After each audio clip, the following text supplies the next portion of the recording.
সকালের নাস্তা বা রাত্রে রুটি খাওয়ার জন্য। রোজকার একঘেয়ে সবজি ভালো লাগে না, তাই না বলো বন্ধুরা? আর হাতে সময় বেশি থাকে না, টাইম পাও না, বুঝতে পারো না কখন কি বানাবে, তো বানিয়ে ফেলো চটপট এই সবজিটা। একদম বন্ধুরা, আজকে চলে এসেছি আলু কুমড়োর সবজি নিয়ে।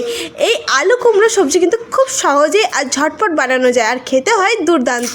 রুটি দিয়ে তো একদম জমে যাবে এই আলু কুমড়োর সবজি। চলো বন্ধুরা, কীভাবে রেসিপিটা বানালাম সেটাই তোমাদের সাথে শেয়ার করতে চাইছি। সবাই পুরো ভিডিওটা দেখতে থাকো, আশা করছি তোমাদের খুব ভালো লাগবে। নমস্কার বন্ধুরা, সবাই কেমন আছো? আশা করছি সবাই ভালো আছো। আমি রিঙ্কি, সবাইকে রাতে রাতে চলে এসেছি আবার একটি নতুন ভিডিও নিয়ে বন্ধুরা। তো প্রথমে নিয়ে নিয়েছি লাল কুমড়ো, মানে সূর্য কুমড়ো। সেটাকে ছোটো ছোটো করে কেটে নিয়েছি খোসা ছাড়িয়ে। আর দেখো এখানটা নিয়েছি আলু, ঠিক একই রকমভাবে আলুটাকেও কেটে নিয়েছি। আর নিয়ে নিয়েছি পেঁয়াজ। একদম বন্ধুরা, পেঁয়াজ লাগবে কিন্তু এই রেসিপিটায়। চলো কড়া বসিয়ে দিয়েছি, কড়ার মধ্যে দিয়ে দিয়েছি সরষের তেলটা। কড়া গরম করার পরে কিন্তু তেলটা দিয়েছি। এবার ফোড়নের জন্য দিয়ে দিলাম সাদা জিরে। হ্যাঁ, একটু বেশি করে সাদা জিরেটা দিয়ে দিয়েছি, মুখে পড়লে বেশ ভালোই লাগবে কিন্তু খেতে বন্ধুরা। চলো জিরাটা আগে খুব সুন্দর করে ভেজে নিই, একটা সুন্দর স্মেল আসা পর্যন্ত। একদম সুন্দর একটা স্মেল আসবে, তারপরে দিয়ে দেবো কেটে রাখা পেঁয়াজ আর কাঁচা লঙ্কা। তোমরা চাইলে কিন্তু লঙ্কার পরিমাপটা বাড়িয়ে নিতেই পারো, যে যেরকম ঝাল খাও। অনেকে ঝাল কম খাও, অনেকে ঝাল বেশি খাও, তো তোমরা ঝালটা বেশ বাড়িয়ে নিতেই পারো। তো দেখো পেঁয়াজটাকে আগে ভেজে নিয়েছি হালকা করে। এবার দিয়ে দেবো কেটে রাখা আলুটা। চলো আলুটাকে আগে পেঁয়াজের সাথে ভেজে নেব। আলুটাকে খুব বেশি ভাজার প্রয়োজন পড়বে না, বেশ একটু হালকা করেই ভেজে নেবো আলুটা। এইভাবে রান্নাটা করে দেখো বন্ধুরা, সত্যি মুখে লেগে থাকে, অসাধারণ হয় খেতে কিন্তু। আর রুটি দিয়ে তো বলার কথাই না, একদম জমে যায়। তো আলুটাকে সেই জন্য হালকা করে ভেজে নিচ্ছি। এখানে তো খুব বেশি না ভাজলেও চলবে, তোমরা চাইলে একটু বেশি ভালো ভেজে নিতে পারো। তো আলুটা প্রায় ভাজা হয়ে গেছে, এবার দিয়ে দিয়েছি কুমড়োটা। চলো কুমড়ো আর আলুটাকে একটু নাড়াচাড়া দিয়ে নেব।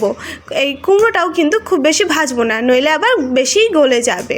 তো গ্যাসের ফ্লেমটা একদম স্লো করে দিয়ে কিন্তু আমি ভেজে নিচ্ছি। গ্যাসের ফ্লেমটা কিন্তু স্লো টু মিডিয়ামে রেখে ভেজে নেব। তো ভাজা হোক এদিকে, চলো ওদিকে আমি আদাটাকে বেটে নিই। এই যে আদা বেটে নিয়েছি, আদার মধ্যে দিয়ে দিয়েছি হলুদ, ধনে গুঁড়ো, আর দিয়ে দিয়েছি একটুখানি লঙ্কার গুঁড়ো, আর সামান্য পরিমাণে জল দিয়ে খুব সুন্দর করে গুলিয়ে নেব। এখানে কিন্তু শুধুমাত্র আদা বাটাই নিয়েছি, জিরে বাটা নিইনি। এদিকে কিন্তু আলু আর কুমড়োটা প্রায় ভাজা হয়েই গেছে। গ্যাসের ফ্লেমটা লো করা আছে, তো এটা কিন্তু ভাজা হচ্ছে আর সেদ্ধটাও হয়ে আছে কিন্তু প্রায়। তো চলো দিয়ে দিয়েছি মিক্স করে রাখা মশলাটা। এবার মশলার সাথে আলু আর কুমড়োটা খুব সুন্দর করে কষিয়ে নেব যতক্ষণ না তেলটা ছেড়ে আসছে। তো দেখো দিয়ে দিয়েছি স্বাদ মতো লবণ।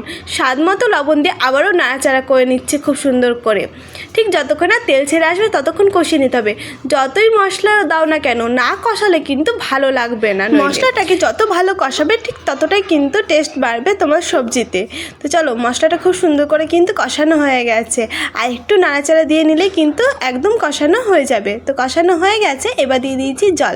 খুব বেশি জল দরকার পড়বে না, কারণ একদম গ্যাসের ফ্লেমটা লো করেই তো রান্নাটা হচ্ছে, প্রায় সেদ্ধ হয়েই গেছে। সেই জন্য খুব বেশি জল দিইনি, সামান্য পরিমাণে জল দিয়ে নাড়াচাড়া দিয়ে দিচ্ছি খুব ভালো করে। খুব সুন্দর করে নাড়াচাড়া দিয়ে নিয়েছি। এবার চলো কিছুক্ষণের জন্য ঢাকা দিয়ে রেখে দিই, যতক্ষণ না আলুটা সেদ্ধ হচ্ছে। কিন্তু কুমড়োটা কিন্তু প্রায় সেদ্ধই হয়ে গেছে। এই যে ঢাকা খুলে নিয়েছি, এবার দেখে নেব সেদ্ধ হয়েছে কি না।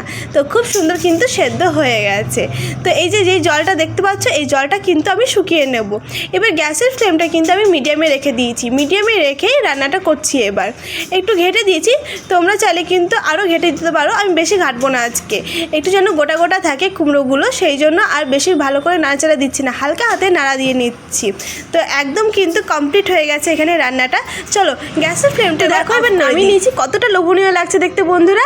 তো আজকের ভিডিওটা এই পর্যন্তই। সবাইকে অসংখ্য ধন্যবাদ বন্ধুরা এতক্ষণ ধরে আমার ভিডিওটা দেখার জন্য। আজকের ভিডিওটা যদি তোমাদের ভালো লেগে থাকে, একটা লাইক কমেন্ট শেয়ার করতে ভুলবে না বন্ধুরা। আর এরকম ঘরোয়া রেসিপি পেতে হলে কিন্তু আমার চ্যানেলটাকে সাবস্ক্রাইব করে আমার পাশে থাকতে হবে তোমাদের। ওকে বাই, টাটা বন্ধুরা, আবার দেখা হচ্ছে অন্য কোনো ভিডিওতে।